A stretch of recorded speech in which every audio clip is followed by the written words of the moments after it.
Hello students, so today we are again back with class 12th Flamingo, third chapter, Deep Water, written by William Douglas. Douglas, who was born in Maine, US, Minnesota, and after graduating with English and economics, he even taught also for 2 years in we can say Yakima, but he did not like this teaching and he left this teaching practice, and he then decided to pursue a legal career. And during this only he met Roosevelt, and they became so good friends. They became really very good friends that he became his advisor then. Okay, advisor and friend to this president. Then one more thing we can say, which is maybe true for him only, okay, that he became the longest serving justice in the history of the court, because he served for 36 years. Okay, so in the legal career he spent 36 years and he became the person to spend longest term. Okay, so this is William Douglas, and then he wrote also, and this present chapter, this is autobiographical sketch, and this autobiographical sketch is taken from his book, very famous book we can say, of Men and Mountains, where he talks about his fear of water. And not only his fear of water, he actually talks about what he did, because maybe this chapter is giving this lesson only, that if you want to shed your fear, you will have to do something yourself only. Nobody else can come to your rescue. So you will have to do something for yourself if you want to have a very good life ahead. Okay, here Douglas also talked that he wanted to enjoy waters, but he had this fear, and he himself only one day decided that he should do something to get rid of this fear. So in this autobiographical sketch, we will get to know what he did and how he did. Okay, so let's start with this chapter, Deep Water. It had happened when I was 10 or 11 years old. I had decided to learn to swim. There was a pool at YMCA in Yakima that offered exactly the opportunity. He says, when I was 10 or 11-year old, at that time, I one day decided that I should learn swimming so that I can go and enjoy water games. So there was a pool where he could get admission and where he could get, we can say he could learn swimming. That was YMCA pool. Okay, but though his mother was not that much ready to allow him. Why? Because the Yakima river was treacherous. Mother continually warned against it. Actually, mother always thought that because in Yakima the river is very, very dangerous, so maybe even pool will be dangerous. So that's why she was skeptic to, that way she was afraid to give permission. But, and that's why she warned against all the dangers of water and kept fresh in my mind the details of each drowning in the river. But the YMCA pool was safe. This is what he told. It was only 2 or 3 feet deep at the shallow end, and while it was 9 feet deep at the other, the drop was gradual. Now what does it mean? First of all, he said it was not very dangerous pool, very safe pool it was. Why? Because it was 2 or 3 we can say feet deep only. Means when the children start learning swimming, so they will start from that side where it is not very deep.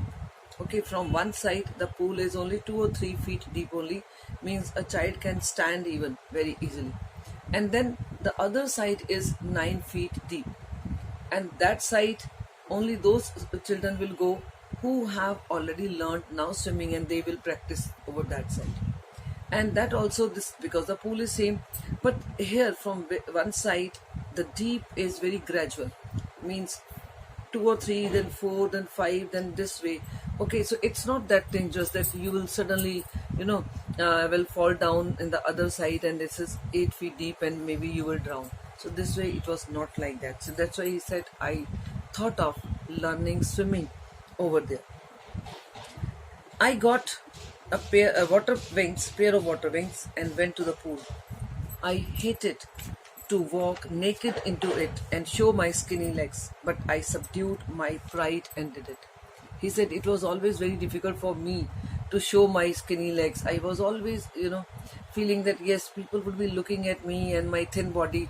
But because if you are to learn swimming, you will have to enter, okay, into the water. He said ultimately I overcame that fear and feeling of shame and embarrassment, and ultimately I was there in the water. I got ready to learn swimming that way only. This is the only way to learn swimming. Okay, you cannot be in water with your full clothes on. So now this para is not part of this, we can say it is not in the continuity. Okay, now he is talking about one more experience of water. Okay, right now he's 9 or 10-year-old when he has started to learn swimming at YMCA pool. But earlier also there was one episode that had happened with him. Okay, he's now talking about that episode only. From the beginning, however, I had an aversion to the water when I was in it. So he said because it was very difficult for me to, go into the water, but ultimately I overcame this fear and embarrassment or whatever. Okay. But he said actually why it happened, why it started, why I always or sometimes I hated to be in water, because actually one episode had happened when I was very small. Okay. This started when I was 3 or 4 years old, and father took me to the beach in California. So this is where it happened. Okay, at a beach in California. He and I stood together in the surf. Now surf means waves. Actually sometimes the waves are coming towards you and you are standing and watching the beauty of the sea. So water is coming and touching your feet, and waves are going back and coming, going back. This happens, and this is how we enjoy the sea also. So he said, I was standing with my father. And what happened? Suddenly, a very big wave came. I hung onto him, yet the waves knocked me down and swept over me. He said, suddenly a very big wave came, and this big wave was so big that I was a small child, and that's why I could not control myself. I lost control, and for a second I thought that I got this feeling that I was just maybe floating in the water. Though I was holding my father's hand, and that's why nothing happened to me. But even then, the wave was that high. Okay, and I felt for a second that I was totally buried in water. Okay, I was buried in water, my breath was gone, I was frightened. Father laughed. Naturally, this happens that these waves come. When they come, within second only they go back also. But within this second only, he felt that he was choked, and that's why he got frightened. Though he said my father started laughing because he knew that all these things are part of this only. Okay, but he said I was really terrified. But there was terror in my heart at the overpowering force of the wave. But he said at that time, maybe I got to realize that water is really very powerful. The waves are really very powerful. This was one episode that happened when he was very small. Separate two marker you may get. Okay, that why he got, we can say that aversion or hatred towards water. So this is the episode from where he got hatred for water. Okay, so this is one of the episodes. Okay, now maybe when he was very small, just 3 or 4 year old, this happened, and maybe after that he stopped going to the water.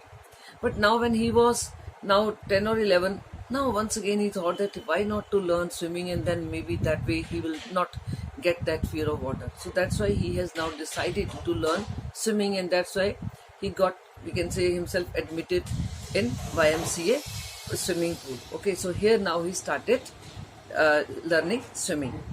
My introduction to the YMCA pool was revived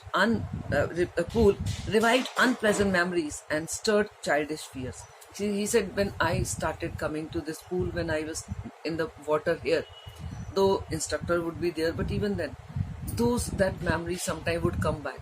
Okay, of that beach, and I will be having that childhood fear once again. But in a little while, I gathered confidence. I pedaled with my new water wings, watching the other boys and trying to learn by aping them. He said, but then I would be watching other students, other children, they would, if they can swim, why can't I? So this way I would start. But maybe initially, for a few days, this happened that whenever he would enter in water, that memory would come. He would stop for a while and then he will gather that confidence and he will start learning swimming. I did this 2 or 3 times on different days and was just beginning to feel at ease in the water when the misadventure happened. She said, now, maybe after 2 3 days, I was feeling at ease. Now, this memory was not coming again and again. But then another incident happened. Misadventure happened. So, you may get this question also, the word in the question, what was the misadventure? So whenever you get this question, what was the misadventure, then you are to talk about this YMCA pool incident.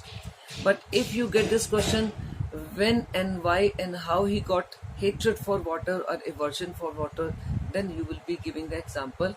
You will be writing about the episode at the beach in California. Okay, this way you are to give answers. Now misadventure happened.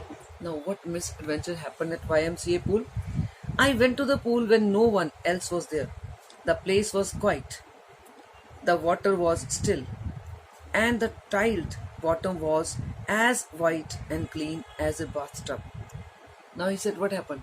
After maybe 2 3 days, 4 days, he said, I was feeling at ease and now I was feeling little bit confidence also. So one day maybe he reached early, and but he saw that no one else had come. Okay, the water was very still, very calm. The water was looking very pure, very clean, even that clean that he could see the bottom of the pool also. Okay, because no one had actually entered into the water and the water was not disturbed.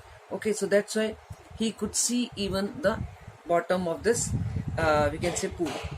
I was timid about going in alone, so I sat on the side of the pool to wait for others. So he said, once I thought that, okay, if I have reached, I think I should get into start my practice.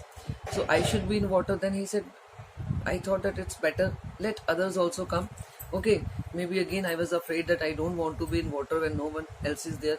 So he said, I just sat over there, okay, at the bank of the pool and started waiting for others to come. I had not been there long when in came a big bruiser of a boy. Bruiser means boxer kind of boy. Very hefty boy came. Okay, probably 18 years old. At this time, this boy is 10 or 11, and a boy came who was looking like a boxer, very heavy, hefty body he had, and he was maybe probably 18-year-old boy, a big boy.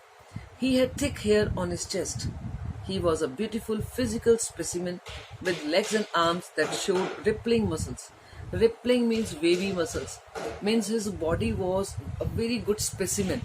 Okay, means what does it mean? It seems that maybe this boy was a regular visitor to some gym. Okay, so that kind of body he had, very tough body he had, and the muscles he could, he could see, and he could see that yes, the muscles were wavy muscles, and it was every body was that way, very beautiful body. This boy, and what this boy said when he came closer to this Douglas, who was at that time just 10 or 11-year-old boy, when he came near him, what he said, "Hey, Scream, how would you like to be ducked?" To be ducked means to be put in water. Jokingly he said, "Hey, what are you waiting for? Would you like to be in water?" With that, he picked me up and tossed me into the deep end. He said, I could not even answer, I could not even think what he was saying. He just said this only, "Would you like to be in water?" And with that, he just took him and put him in water. This Douglas was sitting, and in the sitting posture only, he was thrown in water by that boy. I landed in a sitting position, swallowed water, and went at once to the bottom. Naturally, when he was in the sitting posture, so when he was thrown in sitting posture, the lower part of the body was very heavy at that time because of the posture. So immediately he said, I was going down. Means I could not get chance to just, try to swim. I was because in sitting position, and immediately I felt I was just going down towards the bottom. I was frightened. Now underline this. I was frightened, but not yet frightened out of my wits. He said, naturally I got afraid. But it doesn't mean that I could not think. He said, no, I was afraid for a second, but then I started thinking how to save myself now, what to do when I'm already in the water. I'm already thrown. So I was not out of my wits. I could use my brain. On the way down, I planned, and that's why when I was going down, immediately within those seconds only, I planned now what to do to save myself. When my feet hit the bottom, this is the plan actually he made. Okay, when my feet hit the bottom, I would make a big jump, come to the surface, lie flat on it, and paddle to the edge of the pool. These are very important lines, double underlining, I think you should do. Now, what plan he made? He made a plan that once now, because he's going down, this is the truth that he's going down. So, what he planned that once he touches the bottom, so he will stand at the bottom, okay, and then when in the water only, he will stand, okay, and then when his feet touches the bottom, from there only he will make a very big jump. With single jump, he will immediately come out of water, and then when his face is out of water, then only he will try to lie flat on the water and paddle with his arms and legs, and with that only maybe he would reach to the edge of the pool, and then he will be out of the water. So this is what he planned. The planning is once he touches the bottom, he would make a jump, and with this single jump, he will come out of water. He will lie flat on water and then paddle with his hands and arms and would reach to the edge of the pool, and then he will be out of the water. So this plan he made when he was going down towards the water. I think in this video we will stop here only. Okay, read this, then only you will be able to understand the next video. Thank you.